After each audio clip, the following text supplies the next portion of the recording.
Dans cette vidéo, nous allons voir comment créer ses propres stickers personnalisés dans le simulateur Look Voiture. On va commencer par cliquer sur Créer vos stickers. Ensuite, ici, on doit choisir la marque de notre véhicule. Donc, choisissons Audi par exemple. Ici, on va choisir le modèle exact du véhicule. Si le modèle n'apparaît pas, on peut remplir le formulaire dédié ici, de façon à demander à ce que le modèle soit ajouté. Ou alors, il est possible d'utiliser la zone vierge. Choisissons une Audi A3. Après avoir choisi, il faut préciser le modèle de notre véhicule, ici. Et on peut choisir la couleur. Choisissons du gris. Et ensuite, on appuie sur Continuer. On arrive dans le Look Simulator, donc on voit au milieu notre modèle de voiture. On peut déplacer ces modèles. On peut zoomer. On peut remettre à la bonne taille pour voir l'ensemble. À gauche, on peut rajouter du texte, insérer une image ou ajouter une forme. Tout en bas, on peut avoir un accès à l'aide. Et ensuite, on voit ici en temps réel le nombre de produits qui sera dans notre commande, ainsi que le total hors taxe. Pour les besoins de cet exemple, nous allons reproduire ce logo. Pour commencer, on va zoomer. On replace bien notre maquette. Et maintenant, on peut aller en haut à gauche, ajouter un texte. À ce moment-là, on peut prendre notre texte et le personnaliser en double-cliquant. Nous, on va écrire « mon ». On peut changer la couleur. Dans notre cas, orange. Le mettre en gras. Et bien entendu, changer la police. Une fois la personnalisation terminée, il suffit de cliquer en dehors du texte. Ensuite, on peut resélectionner le texte et le redimensionner pour pouvoir le positionner sur notre maquette. Ajoutons maintenant un deuxième texte qu'on va aussi personnaliser. Changeons la police. On clique à côté, on resélectionne notre texte et on peut maintenant le remettre à la bonne taille.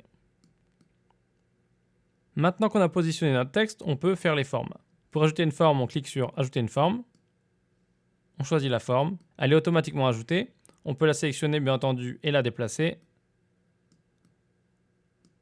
Nous, on va la faire noire.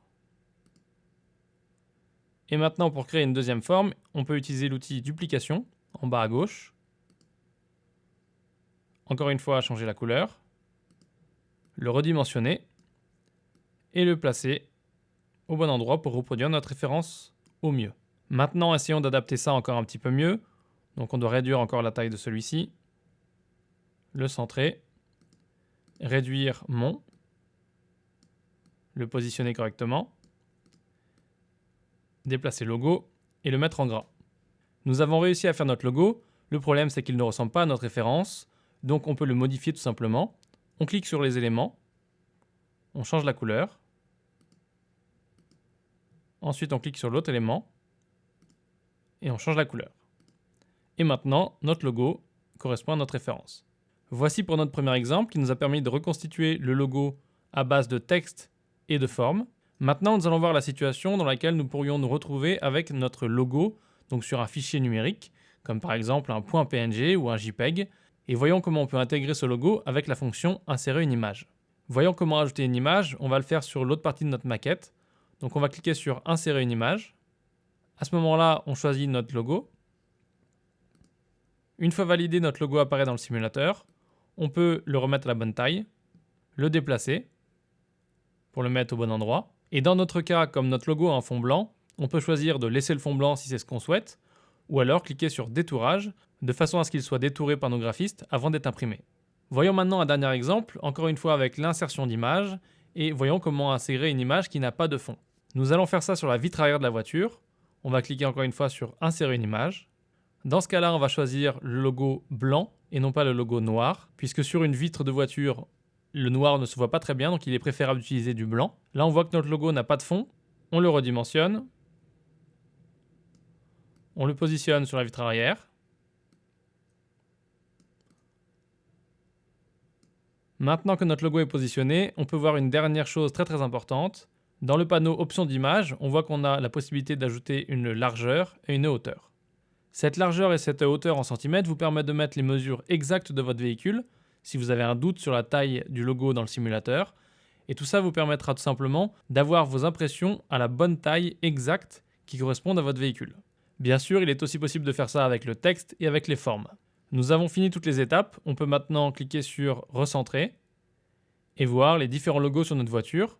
On peut voir tout en bas le nombre de produits et le tarif hors taxe. Et bien sûr, passer notre commande en cliquant sur commander maintenant. Après avoir cliqué, on arrive sur le récapitulatif de commande. Donc là, on peut trouver quelques options supplémentaires, notamment l'option de recevoir une maquette papier. Donc la maquette qu'on vient de créer, la recevoir de façon à avoir un guide pour poser ses autocollants.